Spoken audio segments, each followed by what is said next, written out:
Good evening. Welcome to Arlington Street Church, gathered in love and service for justice and peace. Welcome to the Christmas Eve candlelighting service. We are Unitarian Universalists. Ours is a historic faith with a progressive theology. We affirm the worth and dignity of every being, and that we are all deeply interconnected.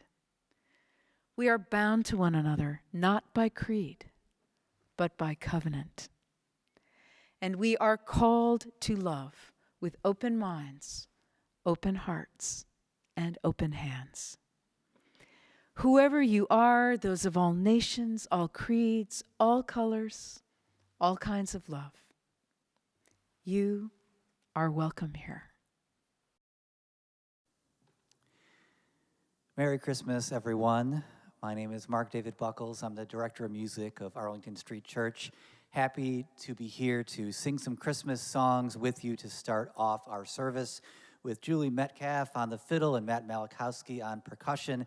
We're going to start off with one of my favorite carols, Go Tell It on the Mountain. 1, 2, 1, 2.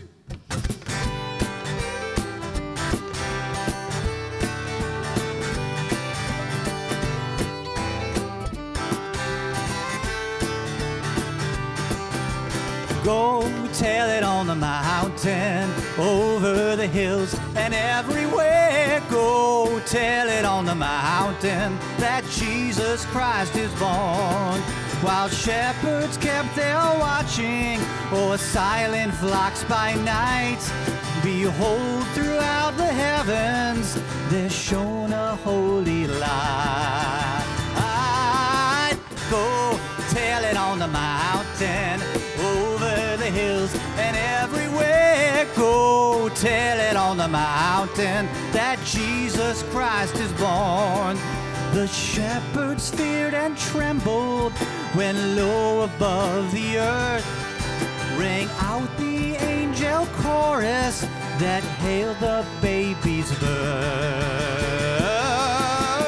Go tell it on the mountain, over the hills and everywhere. Go tell it on the mountain that Jesus Christ is born. Down in a lowly manger, the humble babe was born, and God sent us salvation that blessed Christmas morn. Go tell it on the mountain, over the hills and everywhere. Go tell it on the mountain that Jesus Christ is born. Go tell it. Go tell it on the mountain, over the hills and everywhere. Go tell it on the mountain that Jesus Christ is born.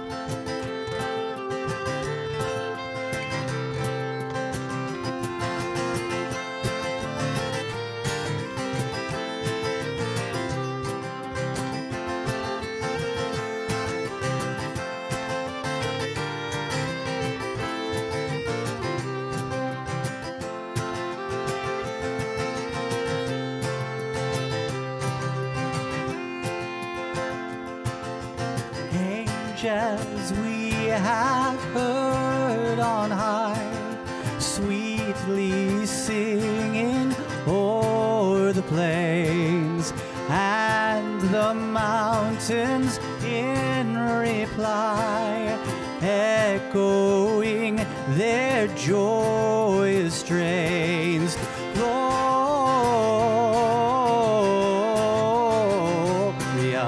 in excelsis Deo, Gloria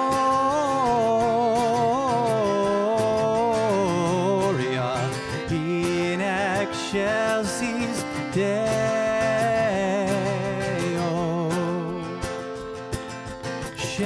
shepherds, why this jubilee? Why these songs of happy cheer? What great brightness did you see? What glad tidings did you hear? Gloria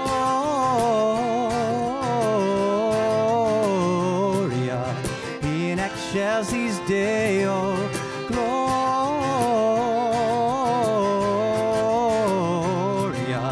in excelsis Deo.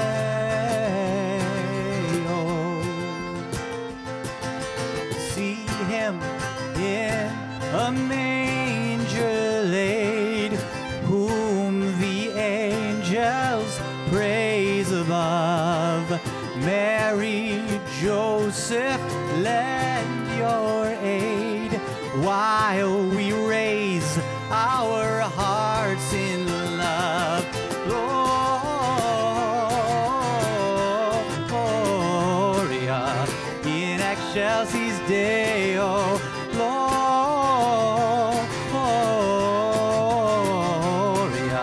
in excelsis Deo.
Good evening, friends.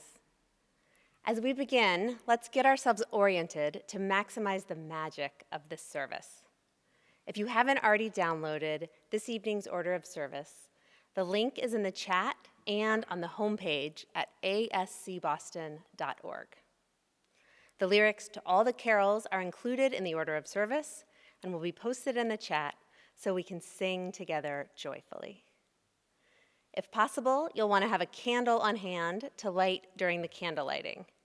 If not, the flashlight on your phone will do. Please take a moment now to sign our Christmas Eve guest book. The link is in the chat or on the homepage. We'd love to follow up with a virtual hello, since we can't greet you at the great doors after the service tonight. Now let us give thanks. Please join me in thanking Elf Hefe, a.k.a. Kevin Terrell, and Barbara, Daryl, Greg, Kevin, Kit, Michael, Phil, Philip, and Sophie, and Robert Holly for our holiday decorations. Thanks to Bruce Dallaire and Tom Anderson, Daryl Waters, John Anderson Miller, and Queen Cheryl for beautification. Thanks too to Bruce and Tom, Queen Cheryl, her lead elf Barbara, and all the elves for their Christmas outreach. 60 years ago tonight, on Christmas Eve in 1961, Reverend George Whitehouse made some very special magic here at Arlington Street. After months of secretly repairing the all but forgotten and long silent bells in the bell tower, he rang them again, sending "O come, all ye faithful," out across the public garden, the Boston Common, and beyond. You can hear him ringing them again tonight. It is glorious. George, we are forever grateful. Merry Christmas. Thanks to the Arlington Street musicians, Director of Music Mark David Buckles, Andrew Stack, Daniel Rosenzweig, Hannah Shanefield, Joe Della Penna, Julie Metcalf, Natalia St. Jean, and Roger Clinton Vine. And welcome and thank you to Music Director Reuben M. Reynolds III and his team, Chad Wyrick, Craig Coogan, Michael Willer, Luana Clark, and the heavenly host of the fabulous Boston Gay Men's Chorus. Thanks to my beloved colleague, Reverend Beth Robbins. Thank you to Reverend Joanna Lubkin and to Jamie Crawford. And finally, please join me in thanking Arlington Street's extraordinary tech team for making this service possible.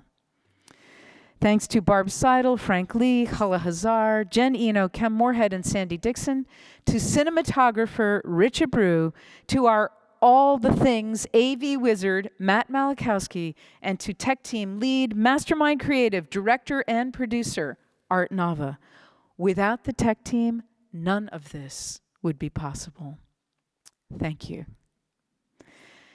Beloved guests, I want to remind you that there are actually services here between Christmas and Easter.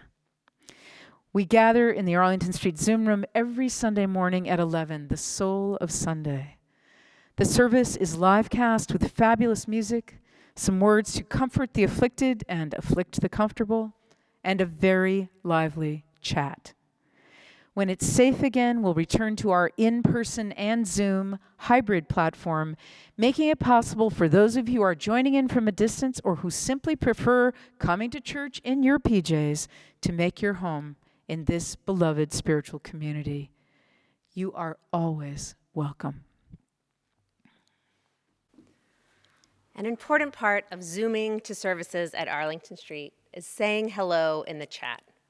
Let's do that now, engaging the Arlington Street spirit of welcome that transcends physical distance as we greet one another heart to heart.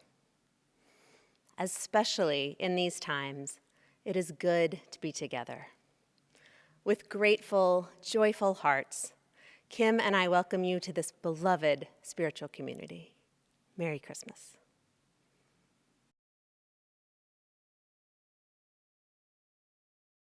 Hi, this is Reuben Reynolds with the Boston Gay Men's Chorus, and we're here to wish you Merry Christmas. Did you know it was back in 1982 that the chorus first rehearsed at the church? And we've been singing Christmas Eve services there ever since. It means so much to so many of the guys in the chorus to come together on Christmas Eve and to sing for you. To rejoice in a community that serves LGBTQ people, straight people, people of all creeds, all nationalities, someplace where everyone is welcome. Season's greetings to everyone at Arlington Street Church. I have to say it's always such a pleasure to sing at Arlington Street Church for the Christmas Eve service every year. In fact, there's been some years when I have to say that service has been my Christmas. And so I want to say thank you to all of you. Hope you have a nice, safe Christmas, and we'll be back again next year. The Christmas Eve service brings together my musical and my spiritual families. My favorite parts of the service are the candle lighting ceremony, so full of hope and light in the darkness, and when the chorus sings Everything Possible, so full of acceptance and of love. I've been singing the service with the chorus for so many years, it seems like always. I can't imagine a better Christmas tradition. Merry Christmas, everyone. Christmas is always a very special holiday for my family. The French-Canadian tradition of the Réveillon, the party on Christmas Eve, the family gets together to celebrate and goes to midnight mass. As I got older, it was wonderful to be able to go with my BGNC family to the Arlington Street Church to celebrate the holiday. The singing we do there is a little bit different from our regular singing, and it's such an intimate setting. It's such a beautiful evening. From Crawford Harvie's amazing sermons year after year, to my favorite part, the lighting of the candles, where the entire church goes dark, and the children go out and light their candles and then bring them to the congregation, and one by one by one, we light each other's candles until the entire church is glowing from the light of just those candles. Thank you so much, Arlington Street, for allowing us the pleasure and the privilege of joining you year after year for this wonderful ceremony. We're thrilled to have our music be part of the service. So from us to you, since we can't be there in person, we'll say Merry Christmas.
How the Grinch Stole Christmas by Dr. Seuss.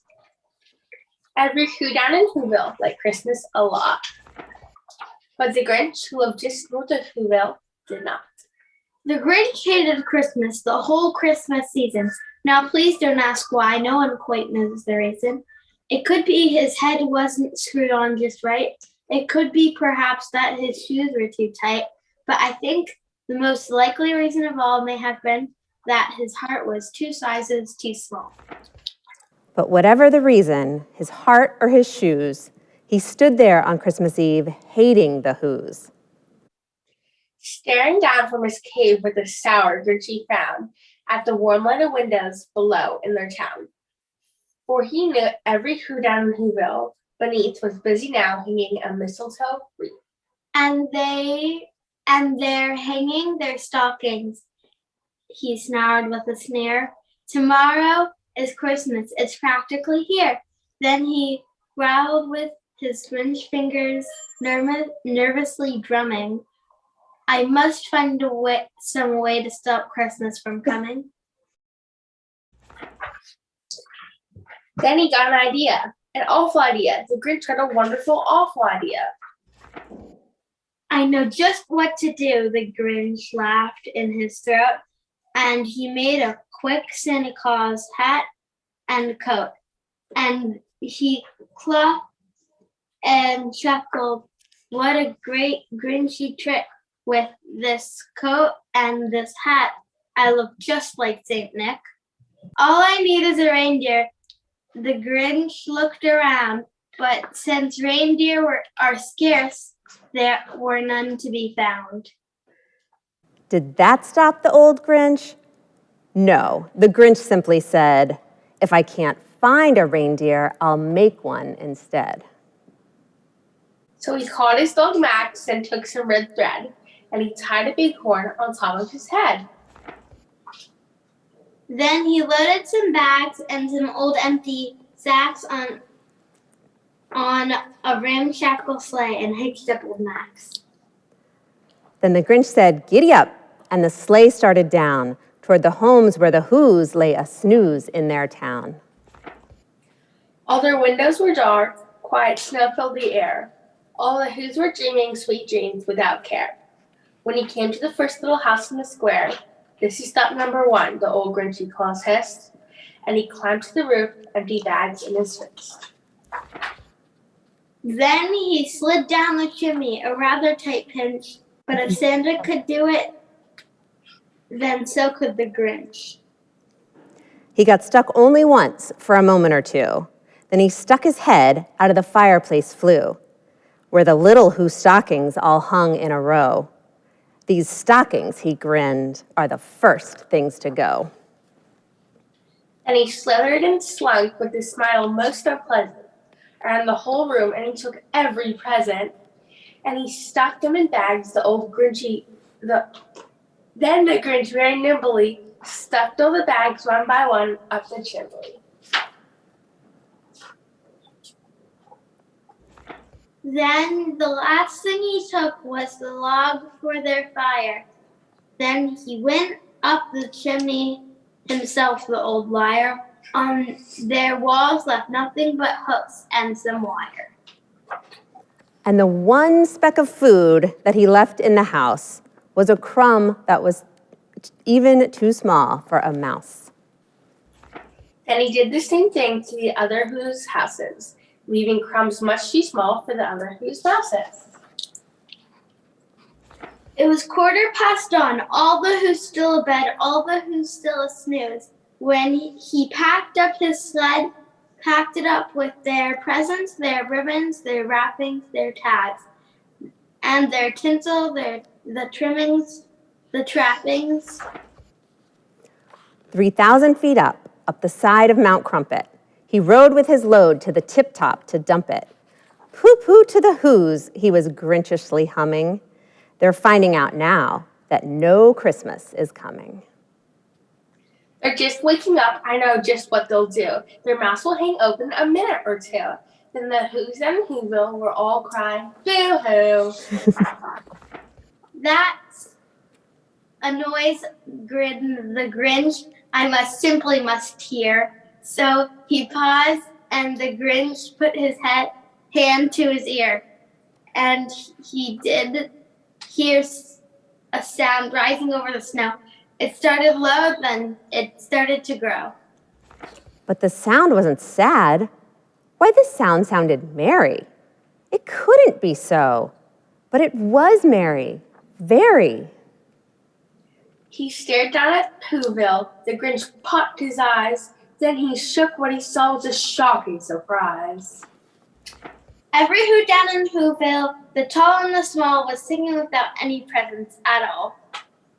He hadn't stopped Christmas from coming. It came. Somehow or other, it came just the same.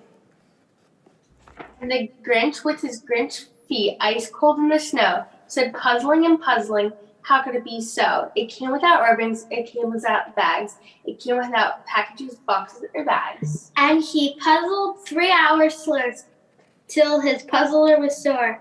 Then the Grinch thought of something he hadn't before. Maybe Christmas, he thought, doesn't come from a store. Maybe Christmas perhaps means a little bit more. And what happened then? Well, in Whoville, they say that the Grinch's small heart grew 3 sizes that day. And the minute his heart didn't feel quite so tight, he whizzed with his load through the bright morning light, and he brought back the toys and the feast and the food for the feast. And he himself, the Grinch, carved the roast feast. Merry Christmas!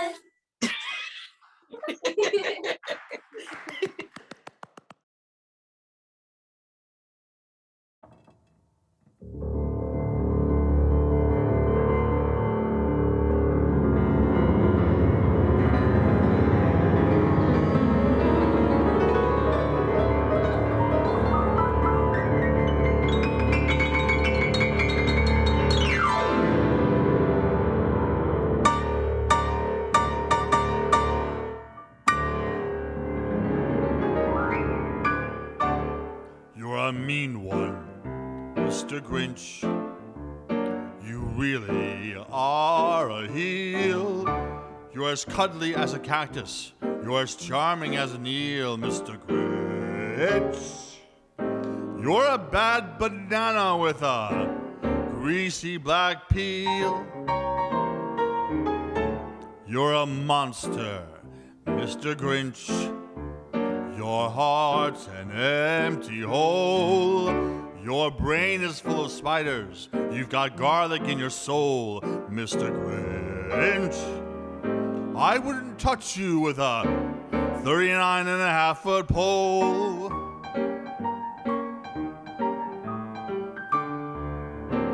You're a foul one, Mr. Grinch. You've termites in your smile. You have all the tender sweetness of a seasick crocodile, Mr. Grinch. Given a choice between the two of you, I take the seasick crocodile. You're a rotter, Mr. Grinch. You're the king of sinful sots. Your heart's a dead tomato, spotted with moldy purple spots, Mr. Grinch. You're a 3-decker sauerkraut and toadstool sandwich with arsenic sauce.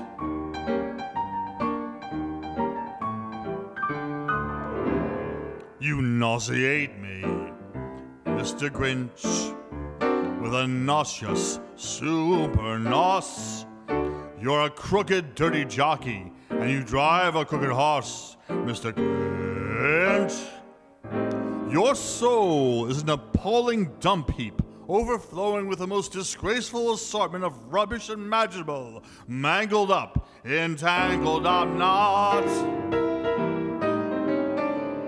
You're a foul one, Mr. Grinch. You're a nasty, wasty skunk. Your heart is full of unwashed socks. Your soul is full of gunk, Mr. Grinch.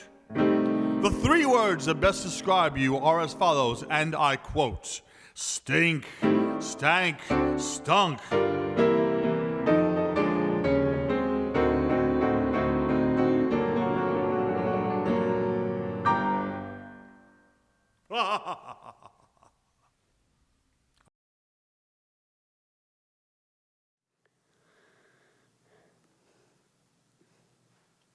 And it came to pass in those days that there went out a decree from Caesar Augustus that all the world should be taxed. And all went to be taxed, everyone into their own city. And Joseph also went up from Galilee, out of the city of Nazareth, into Judea, unto the city of David, which is called Bethlehem, to be taxed with Mary, his espoused wife, being great with child. And so it was that while they were there, the days were accomplished that she should be delivered. And she brought forth her firstborn son and wrapped him in swaddling clothes and laid him in a manger, because there is no room for them in the inn. And there were, in the same country, shepherds abiding in the field, keeping watch over their flock by night. And lo, the angel of the Lord came upon them, and the glory of the Lord shone round about them, and they were sore afraid. And the angel said unto them, Fear not, for behold, I bring you good tidings of great joy, which shall be to all people. For unto you is born this day in the city of David a Savior, which is Christ the Lord. And this shall be a sign unto you.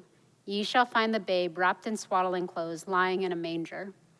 And suddenly there was with the angel a multitude of the heavenly host, praising God and saying, Glory to God in the highest, and on earth peace, goodwill toward all people.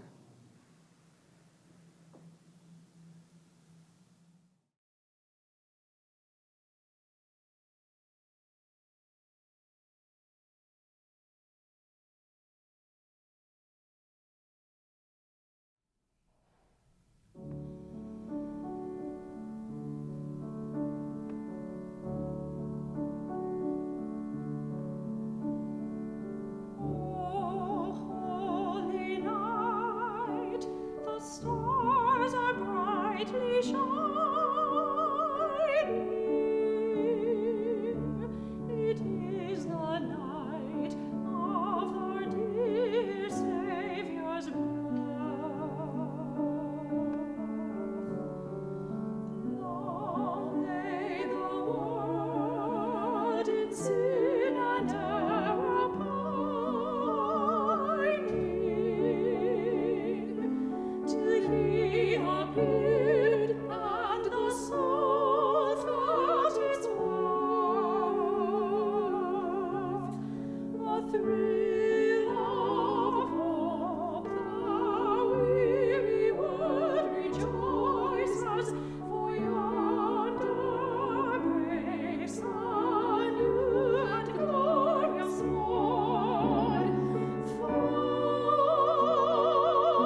Many years ago tonight, I gathered the children in front of the chancel and asked if they knew whose birthday we were celebrating. One precocious child raised her hand and said in a loud, clear voice, "Santa!" Jesus gets top billing tonight as we incline our hearts to the beloved rabbi who taught, love one another, no exceptions. But piled high on the nativity story are candles, colored lights, carols, poinsettias, presents, wreaths, ornaments, trees, tinsel, stockings, and Santa.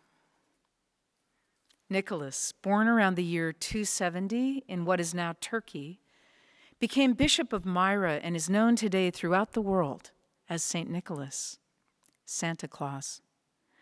Raised as a devout Christian, he was orphaned by wealthy parents who died in a pandemic when he was young. Nicholas took seriously Jesus' directive to sell what you possess and give it to the poor. He gave away his entire inheritance, dedicating his life to caring for others, and became known especially for his love of children. If you're longing to really experience Christmas, mystery and miracle, wonder and awe and joy, I invite you to join me in opening your heart and your hands to the spirit of St. Nicholas. Be Santa.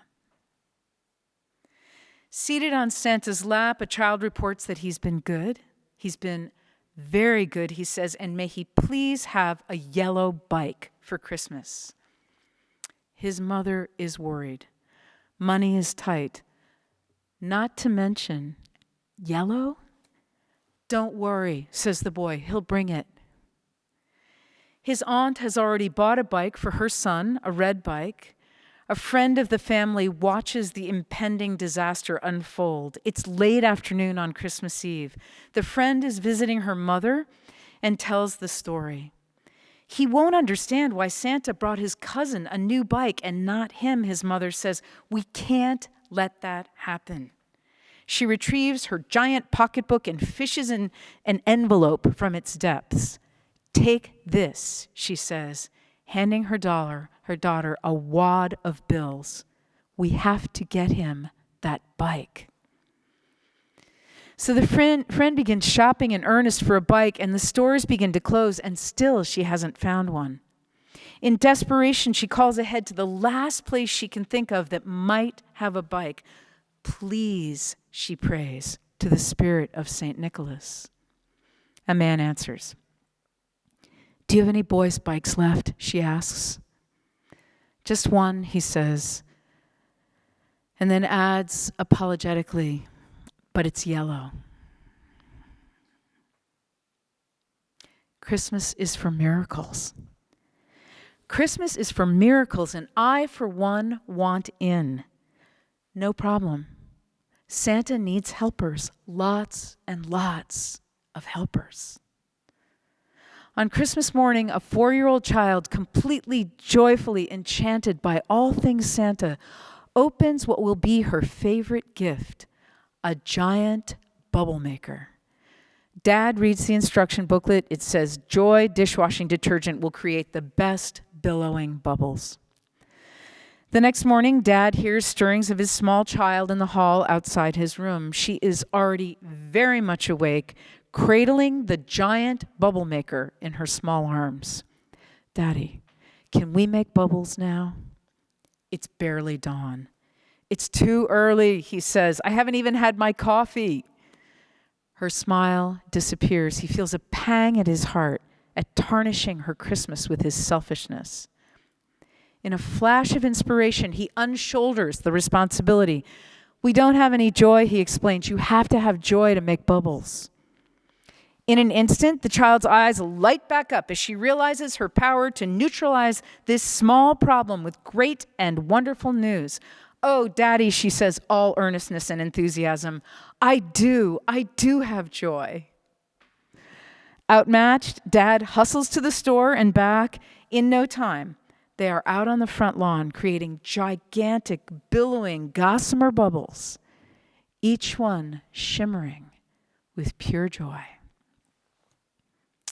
Oh, Christmas, wonder and awe and joy.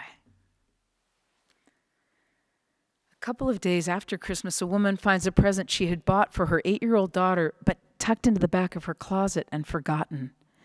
She wraps it up, slips out into the yard, and throws it onto the roof of the porch. Calling to her daughter, she says, "Do you see what I see on the roof?" The 8-year-old is utterly wide-eyed with amazement. Her father sets up a ladder and spots her while she climbs up to where the present has fallen out of Santa's sleigh, but miraculously missed being trampled by reindeer. She brings it down triumphant and tears away the wrapping to reveal a pink Barbie camera. Be Santa. Yes, Virginia, there is a Santa Claus. This is the answer given in 1897 to 8-year-old Virginia O'Hanlon by Francis P. Church, an editor of The Sun. Virginia's father had suggested that she write to the prominent New York City newspaper telling her, "If you see it in the Sun, it's so." Francis Church continues, "He exists as certainly as love and generosity and devotion exist, and you know that they abound and give to your life its highest beauty and joy. Alas, how dreary would be the world if there were no Santa Claus. Nobody can see Santa Claus, but nobody can conceive or imagine all the wonders there are, unseen and unseeable in the world. Thank God, He lives, and He lives forever. We just need to be Santa." Charles Edward Hall tells this story. "When I was a young man in New York City, I wanted so badly to be a Broadway actor. Every morning, I woke up at 5 o'clock and lined up at the Actors Union near Times Square with 1,000 other people in hopes of landing an audition for 3 or 4 available parts. That was my job every day for 3 years, even at Christmas. And then I was chosen for a part, a great part. I was chosen for one of the greatest parts in the history of Christmas, Ebenezer Scrooge. And it was in a big, wonderful show called the Radio City Christmas Spectacular. I also had to play one scene as Santa Claus, the worst possible part, I thought, because Santa was so good, so boring. But that was okay. I was so happy I ran all the way back to my tiny apartment and yelled to no one in particular, "I made it! I'm Ebenezer Scrooge!" I worked on my Scrooge. I scoffed. I raged. I felt fear when the ghost came, and anger, and relief, and sadness, and regret. Near the end of the show, when Scrooge begs the ghost of Christmas future for another chance, I got down on my knees and cried real tears. When I was growing up, my father was an alcoholic, and my mother cried herself to sleep at night. Until that moment, I had never admitted to myself how hurt and angry and powerlessness that made me feel. We all want that second chance. But nobody cared. Don't get me wrong, critics loved the show and the audience cheered, but no one wanted to come backstage to meet Ebenezer Scrooge. No, they wanted to talk to Santa Claus. Ebenezer Scrooge was just a character. As soon as I walked off the stage, he was gone. But Santa, he was real. It didn't matter if he was in the play for only a few minutes. People knew Santa and they loved him. I'm not just talking about children. People would gasp when they saw me in my costume. Strangers would smile. One time, a news reporter was moved to tears when I walked into the studio. I can't believe I'm talking to Santa Claus. Another time, a friend asked if her son-in-law could meet me. He'd been wounded in Iraq. He had a terrible scar on the side of his head. His wife had to hold him steady as he struggled through the door. But when he saw me, he took 3 huge steps and without a word, hugged me so tight for so long. That time, I was the one who cried. I thought, he knows I'm not the real Santa, right? And then it began to dawn on me that maybe in those moments, I really was Santa. I know. It sounds nuts, right? But it's true. Scrooge was written out of the Christmas Spectacular after only 4 years, but I've been Santa Claus for almost 3 decades and more than 4,000 performances, and spending that much time as someone changes you. When you love a person, you can become that person and see the world they see it. It happened one cold winter day when I was out on the street in my normal clothes, just Charlie Hall, and saw an older woman slip and fall on some ice. Before I knew it, I'd helped her up and offered to take her wherever she wanted to go. It also happened to me during a show when the stage curtain malfunctioned and I had to improvise for an audience of 6,000 people. Suddenly, I found myself sitting with one little girl, talking about her life, and asking her not just what was on her list, but what she truly wanted for Christmas. As I was taking off my beard one night, I said to my stage manager, I wish I could wear this Santa suit all the time. If I did, I'd be a better person every day. It was only a passing thought, but it stuck with me. Santa Claus is the best part of me. He's not just the role I play, he's my role model.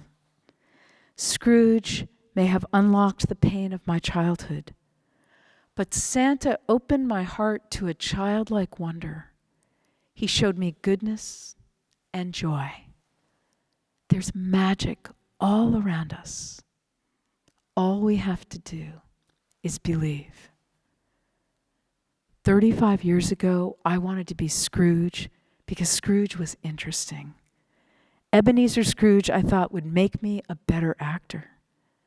Instead, Santa Claus made me a better person.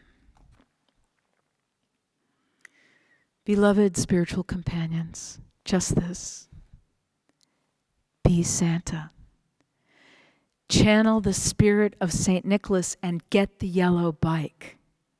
Blow bubbles made of pure joy. Toss a pink Barbie camera onto the roof. Make magic.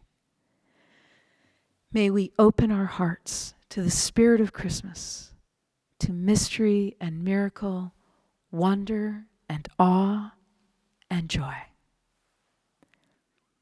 I'll close with a blessing written to a friend on Christmas Eve, 1513, by Italian Franciscan friar and architect Fra Giovanni. I salute you. I am your friend, and my love for you goes deep. There is nothing I can give you which you have not, but there is much, very much, that while I cannot give it, you can take. No heaven can come to us unless our hearts find rest in today. Take heaven. No peace lies in the future which is not hidden in this present little instant. Take peace. The gloom of the world is but a shadow. Behind it, yet within our reach, is joy. Take joy. There is radiance and glory in the darkness, could we but see. And to see, we have only to look. I beseech you to look. Merry Christmas. Amen.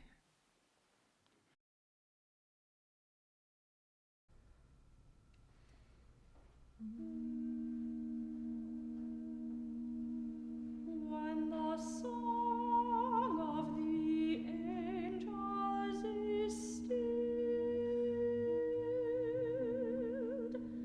when the star in the sky is gone, when the kings and princes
kings and princes are home, when the shepherds are back with their flock.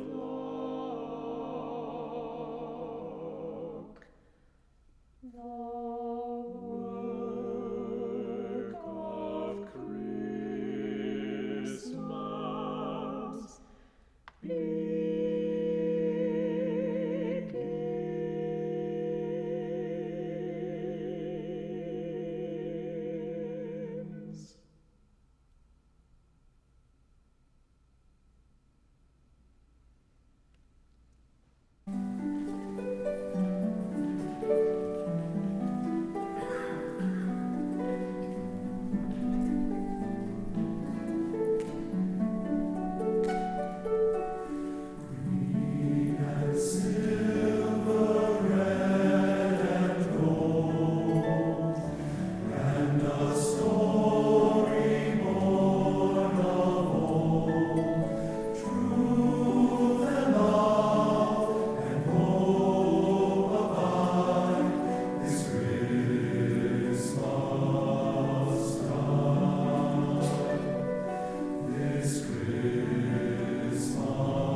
In March of 2020, Cam and I were in Tucson when the country shut down.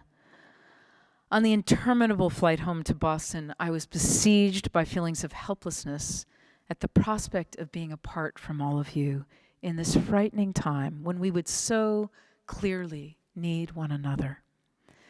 Cam, a former software engineer, was reassuring about the ways technology could keep us together. It sounded like science fiction to me, every bit of it. Remember when Zoom was a mere verb? The plane was strangely empty. An adorable flight attendant took the seat next to us, chatting us up and doing his best to distract me.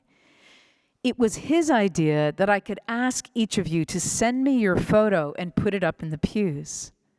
Somehow, the thought of preaching to an empty sanctuary was made more bearable by this wild idea. I asked, you sent, Reverend Beth printed out a mountain of photos, we taped them to the backs of pews, and suddenly, there you were. While the camera rolled and the Zoom room came alive, preaching to images of your beautiful faces.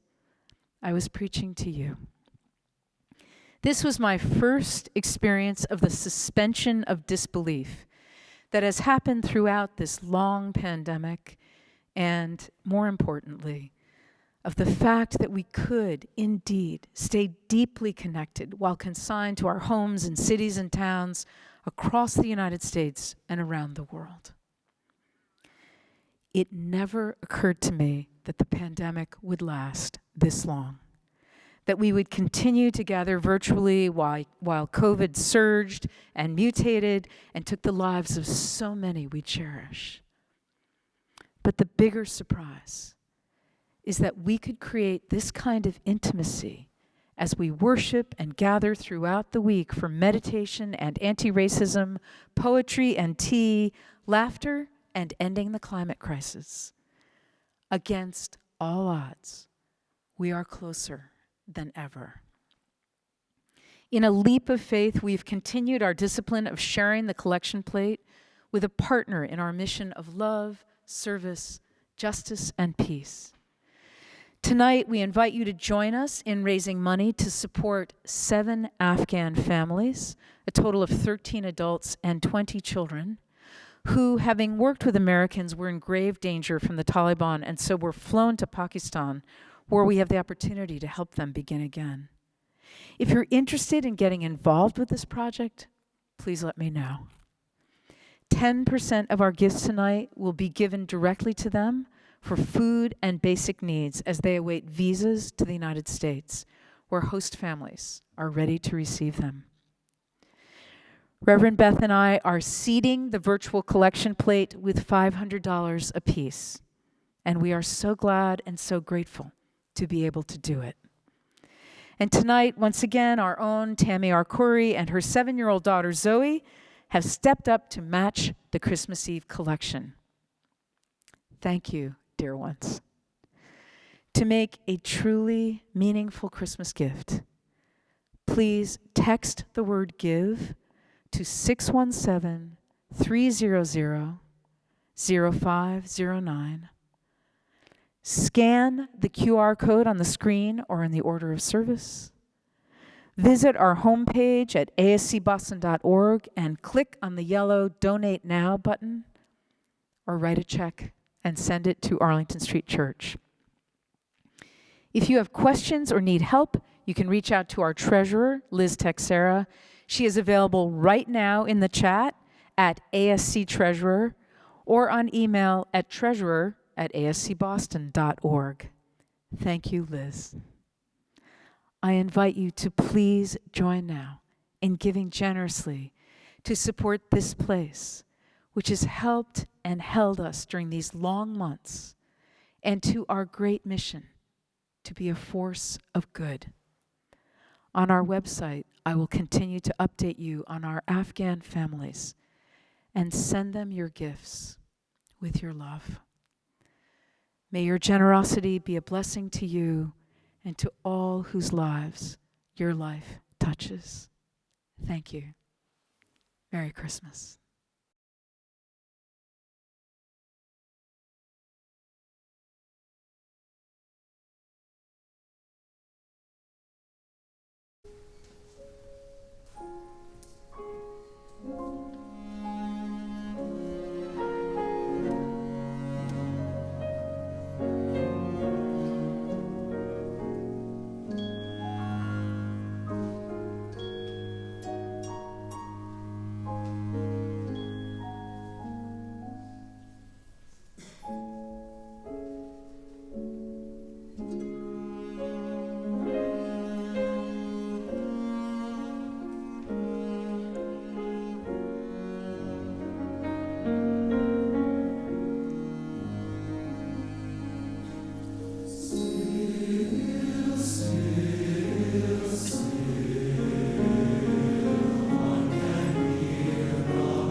It's time for our candle lighting, a tradition in New England Unitarian Universalist churches since the turn of the last century. Though surely our ancestors couldn't have imagined zooming together in one vast room from all over the world and lighting our candles together while apart. I'm going to encourage us to create a shared ambiance in our Hollywood squares. In a few minutes, if you have the ability to dim the lights, darken the room where you're sitting and light a candle. I'm going to invite you to do that now. You'll hear your cue. The passing of the light will be symbolic, but I pray you'll feel the light coming to you from those around you and share it with one another. When this beautiful ceremony concludes and Reverend Beth, Reverend Joanna, and I blow out our candles, please let's all extinguish the flames together and bring up our house lights. Here is some Unitarian Universalist theology. Whenever you light a candle, it's all the same light. The spark of divinity in each and every one of us is all the same light.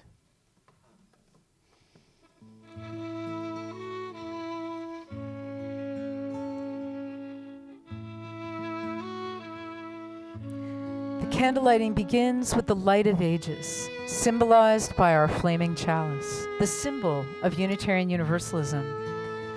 This light represents the first light, the light of God, which burns in each of us. The chalice is also the repository of our prayers for our beloved community of memory and hope. The memory of those who have gone before us and those who cannot be with us tonight, and hope for those of us who will come in the future. From the chalice, the light is passed to the Advent wreath. Over the past 4 weeks, we have kindled the wreath in anticipation of Christmas. 1 candle each for hope, peace, joy, and love. Tonight, as Reverend Joanna lights all the candles on our Advent wreath, as well as a 5th candle honoring the birth of the baby Jesus, we affirm our belief that every night a child is born is a holy night.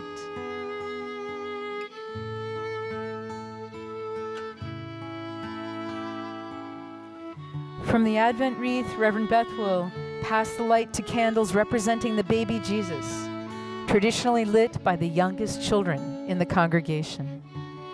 The understanding of Jesus as a human being who gave an example of the divine fullness of our human potential is at the heart of our Unitarian Universalist heritage. If there's a child in your home, please darken your Hollywood square and light your candles. Tonight, it is with great joy that we welcome our pandemic babies, Luis, Pippa, and Vivi, to light the Jesus candles.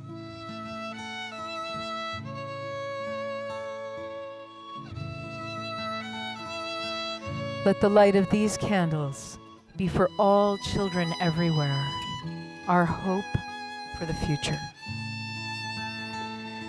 From the Jesus candles, the light is passed to candles representing the disciples, all those who have passed on to succeeding generations the great gospel which Jesus taught. Love one another. Let the light of this candelabrum be for all our elected leadership, represented by members of the Arlington Street Church Prudential Committee and all the Arlington Street committees, teams, and initiatives. In these pandemic times, we give thanks to the unstinting devotion of the tech team, which has brought us together closer than ever. We've continued to welcome new members and friends as we've opened our virtual doors to the whole country and to the world. Will you please darken your Hollywood squares and light your candles? Thank you for your leadership and your service. Finally, from the disciples' candles, the light is passed to candles representing the beloved community of memory and hope. Welcome to each and every one of you here tonight. let's all darken our Hollywood squares and light our candles. When the entire Zoom room is filled with light, at the close of silent night, we will raise our candles together, hopefully, joyfully, carefully, and enjoy a moment of stillness and silence. Peace. To close, we will burst into joy to the world. May these candles symbolize our commitment to kindle a light of love and service, justice and peace in our country and in the world. And let's join now in singing together, Silent Night.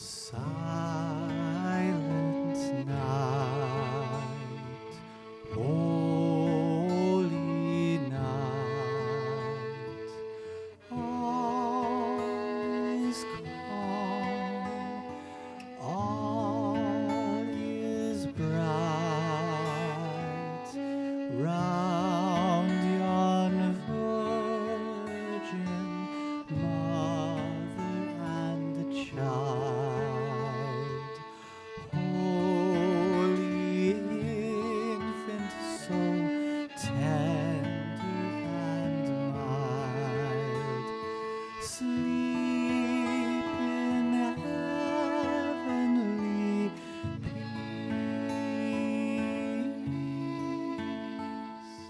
sleep in heavenly peace.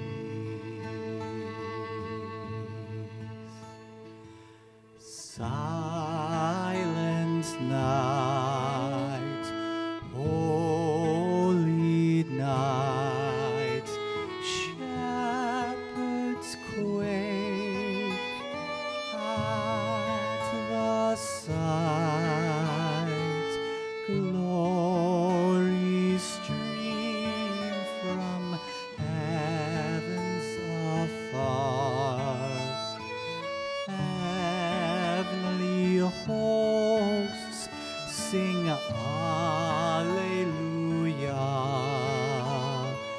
Christ the Savior is born. Christ the Savior is born. Silent night, holy night, Son of God, love's pure light, radiant beams from thy holy face, with the dawn of redeeming grace. Jesus, Lord, at thy birth,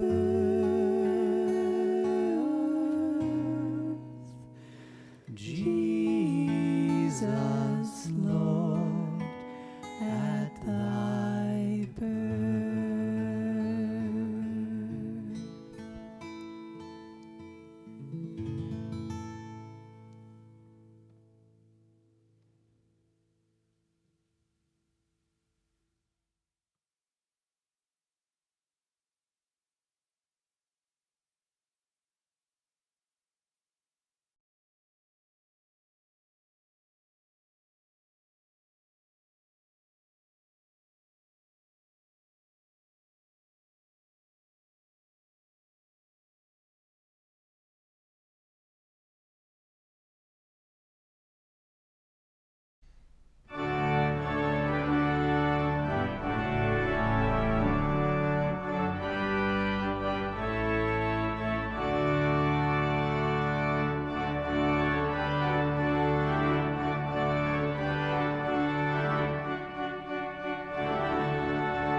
Before our benediction, I invite you to reach out your hands and touch the sides of your square.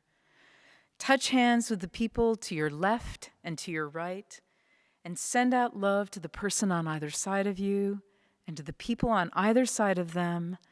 Send out love into this beloved spiritual community and feel it coming back to you. Love is the spirit of this congregation. Reverend Dr. Howard Thurman wrote, "When the song of the angels is stilled, when the star in the sky is gone, when the kings have gone home and the shepherds are back with their flocks, the work of Christmas begins. To find the lost, to feed the hungry, to heal the broken, to release the prisoner, to rebuild the nations, to make peace among all people. Let us keep this faith, beloveds, and pass it on. The service begins when the service ends. Bless your hearts.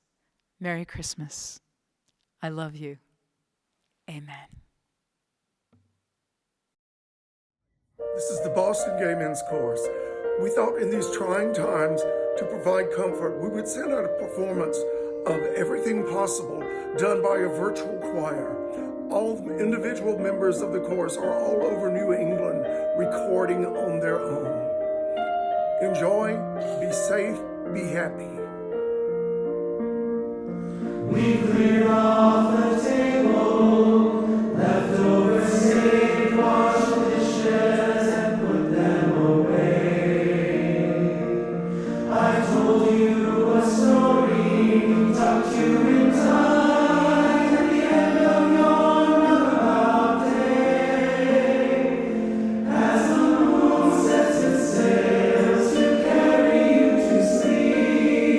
Over the midnight sea.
Thanks, Chad. Bye, everyone. Stay safe. Bye, everyone.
Please visit ascboston.org for more information about this historic Unitarian Universalist congregation.